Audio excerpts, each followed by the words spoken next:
జ్యోతి sir, మాది కొండాపురం వాకాడు మండలం sir. ఇక్కడ బోధనం సార్. చిట్టమూరు జగదీష్ సార్ అబ్బాయి పేరు. వాళ్ళ ఊరు బోధనం సార్, చిలకూరు మండలం సార్. ఇక్కడ నన్ను పెళ్లి చేసుకోలేదని చెప్పని అబద్ధాలు చెప్పడం వల్ల నేను ఇక్కడికి వచ్చి కూర్చోన్నాను సార్ 5 రోజులుగా. ఎలాంటి రెస్పాండ్ లేదు సార్. పోలీసుల దగ్గరికి వెళ్ళాను సార్ 1.5 సంవత్సరం నుంచి. ఎవరు నాకు ఏ న్యాయం చేయలేదు సార్. అందరి దగ్గర అన్యాయమే జరిగింది సార్. అందుకే వాళ్ళ ఇంటికే వచ్చి కూర్చున్నాను సార్.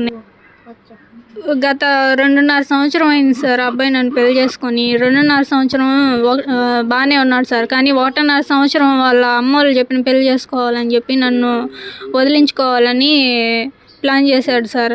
అప్పుడు నేను వాళ్ళ ఇంటికే వచ్చి ఇప్పుడు ఎక్కడెక్కడో తిరిగాను సార్. ఎవరెవరో పెద్దవాళ్ళ దగ్గరికి వెళ్ళాను సార్. పోలీసుల దగ్గరికి వెళ్ళాను, ఎస్పీ ఆఫీస్కి వెళ్ళాను, కలెక్టర్ ఆఫీస్కి వెళ్ళాను, అందరి దగ్గరికి వెళ్ళాను సార్.